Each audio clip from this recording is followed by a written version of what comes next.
को लेकर आए हरियाणा के पृथला विधानसभा क्षेत्र, जहां पर हमारे साथ यहाँ के विजेंद्र नेहरा जी, जो कि प्रदेश प्रवक्ता भी हैं बीजेपी के, और साथ ही इस बार वो विधानसभा में खड़े हो रहे हैं, इलेक्शन में आ रहे हैं।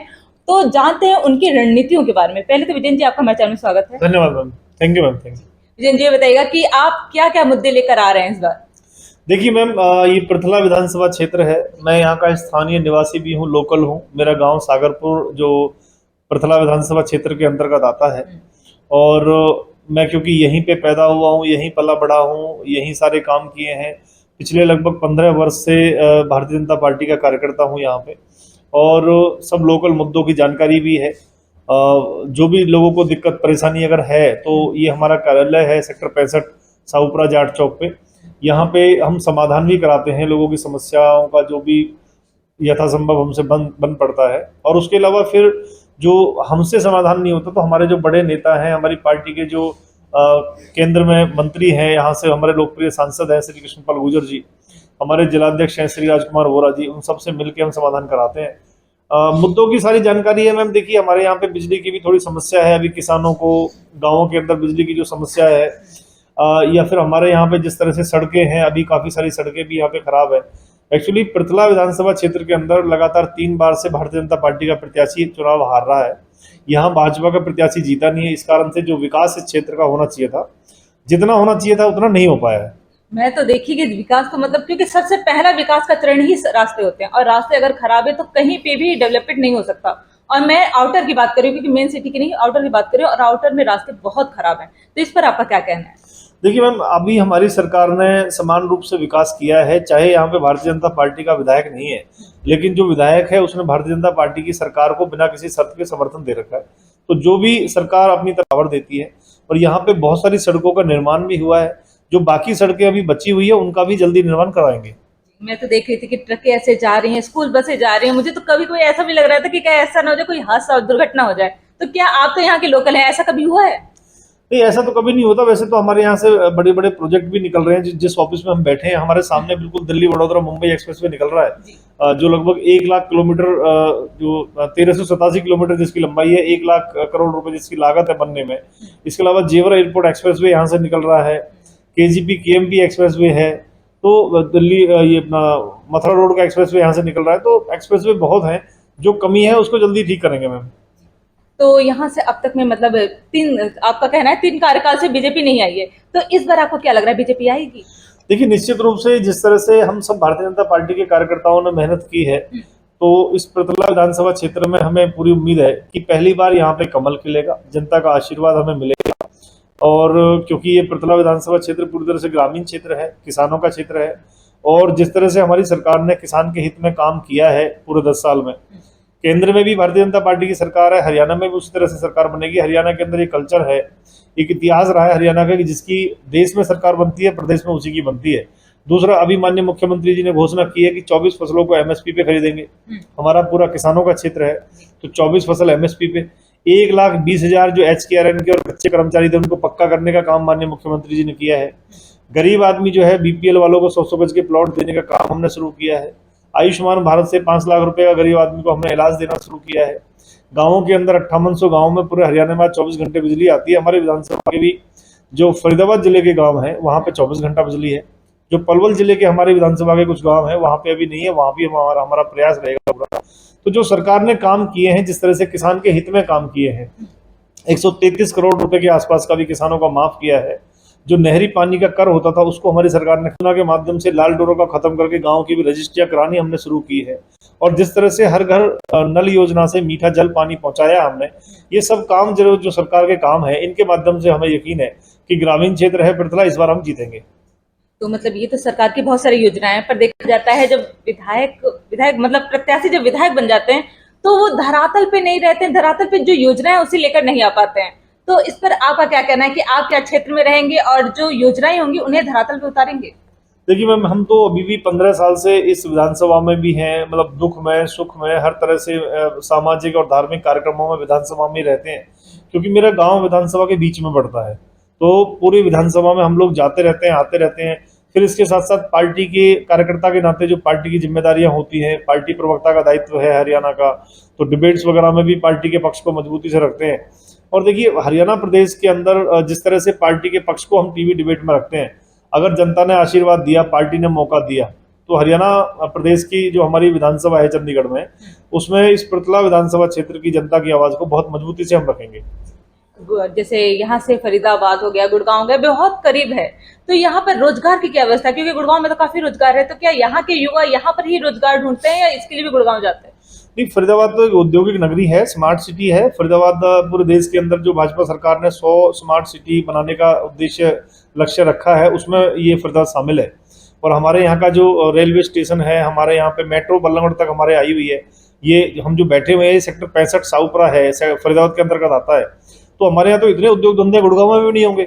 फरीदाबाद में तो, फरीदाबाद को तो औद्योगिक नगरी कहा जाता है। हमारे यहाँ पे इतने उद्योग धंधे हैं कि फरीदाबाद के लोग, कहने को तो हमारे लोग गुड़गांव भी जॉब करते हैं, दिल्ली भी जॉब करते हैं, लेकिन फरीदाबाद के लोग फरीदाबाद में जॉब करें, इसके लिए भी हमारे यहाँ बहुत उद्योग धंधे। और हमारा जो पृथला विधानसभा क्षेत्र है, आपने जो IMT देखी होगी, इंडस्ट्रियल मॉडल टाउन जो बनी हुई है, वो पृथला विधानसभा क्षेत्र के जो हमारे 5 गांव है, चाहे वो चंदावली है, चाहे वो मचगर है, चाहे वो नवादा है, चाहे वो मुजैडी है, चाहे वो बुखारपुर है, ये जो गांव है ये सारे पृथला विधानसभा क्षेत्र के गांव हैं, लगभग 2000 एकड़ में।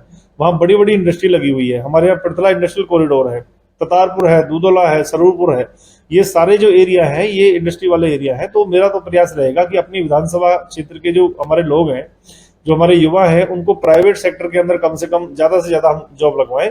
और सरकारी जॉब के लिए तो सरकार ने सिस्टम बनाया है, वो ईमानदारी से नौकरी मिलेगी, लेकिन HKRN की जॉब को और प्राइवेट सेक्टर की जॉब को हम ज्यादा से ज्यादा उनको दिलाएं, हमारा प्रयास रहेगा। क्योंकि जैसे रोजगार की ही कमी सबसे ज्यादा देश में है, पूरे सिर्फ हरियाणा में, पूरे देश में ही है।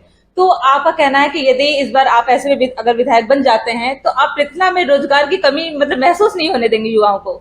मेरा बिल्कुल यही प्रयास रहेगा मैम कि बेरोजगार युवाओं को रोजगार मिले। और हमारे यहाँ पे, हमारी पृथला विधानसभा क्षेत्र का एक गांव है दूधोला, वहां पे पूरे भारत की पहली स्किल डेवलपमेंट यूनिवर्सिटी बनी है, श्री विश्वकर्मा कौशल विश्वविद्यालय के नाम से। 100 एकड़ जमीन में लगभग 1000 करोड़ रुपए की लागत से वो यूनिवर्सिटी बनकर तैयार हो चुकी है। वहां से लगभग हर साल 10 से 15 हजार बेरोजगार युवाओं को रोजगार मिलेगा हर साल। वो हमारे विधानसभा के दूधोला गांव में बनी है, वो बन के चालू हो चुकी है। वहां बच्चे पढ़ रहे हैं आज की डेट में, और वहां अर्न फॉर लर्न की तर्ज पे कोर्स होते हैं। यानी जब आपने कोर्स में एडमिशन लिया तो आपको थोड़ा बहुत जो शुल्क देना पड़ेगा, तो हर महीने स्टाइफंड के रूप में आपको पैसा मिलेगा। कंपनियों के साथ टाई अप है यूनिवर्सिटी का, प्लेसमेंट भी दे देते हैं। हाँ, वहां पे एक तरह से प्लेसमेंट भी मिलेगी और उसका कोर्स भी कंप्लीट होगा। तो पृथला विधानसभा क्षेत्र कृषि बहुल्य क्षेत्र है, यहाँ पे उद्योग धंधे भी बहुत है और सरकारी नौकरी भी बहुत है हमारे क्षेत्र में। हर तरह से पृथला विधानसभा क्षेत्र संपन्न क्षेत्र है। हमारे किसानों के लिए हमें बहुत काम करना है। अगर किसानों ने, जनता ने आशीर्वाद दिया, परमात्मा के आशीर्वाद से, पार्टी के आशीर्वाद से, जनता की खूब सेवा करने का मन है जी। जैसे अब जैसे कि बताया, कृषि प्रधान देश ही है हमारा, और हरियाणा में तो खासकर किसानों का सबसे ज्यादा मतलब जयकारा है। तो यहाँ पर अगर आप विधायक बनते हैं तो किसानों के लिए सबसे पहले क्या कदम उठाएंगे? देखिए मैम, किसानों के लिए यहाँ पे बल्लभगढ़ मंडी है, एक हमारे मोहना में भी एक बड़ी मंडी है। फतेहपुर बुल्लोच हमारी विधानसभा का एक बीच में पड़ता है, सेंटर पॉइंट पड़ता है। वहां पे जो मंडी है वो भी कच्ची है, उस पर टीन शेड नहीं है, नीचे से पक्की नहीं है। तो पूरा प्रयास ये रहेगा कि वहां पे एक बड़ी मंडी हम बनाएं, उसको ऊपर से टीन शेड लगवाएं, नीचे से पक्का करवाएं, जिससे कि मोहना के साथ, बल्लभगढ़ के साथ हमारे जो किसान है, पलवल के साथ साथ फिर फतेहपुर बुल्लोच में भी अपने फसल को बेच सकें। और जिस तरह से सरकार ने आज किसानों के लिए काम किया है, उसका लाभ ज्यादा से ज्यादा हमारे किसान को मिले। जैसे हमारी सरकार ने फसल खराबे का लगभग 12,000 करोड़ रुपए का मुआवजा किसानों को दिया हरियाणा प्रदेश के अंदर। जैसे हमारी जो सरकार है उसने किसानों के लिए बहुत सारे काम किए हैं, चाहे वो गांव है, गरीब है, किसान है, मजदूर है, छोटा व्यापारी है, और बजट में भी किसानों के लिए बहुत सारे काम किए हैं।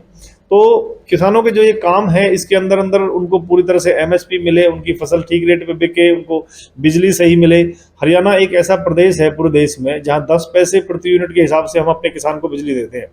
पूरे राज्य के अंदर, पूरे देश, दुनिया के अंदर कहीं भी ऐसा नहीं है कि 10 पैसे प्रति यूनिट में बिजली मिलती हो, हम देते हैं।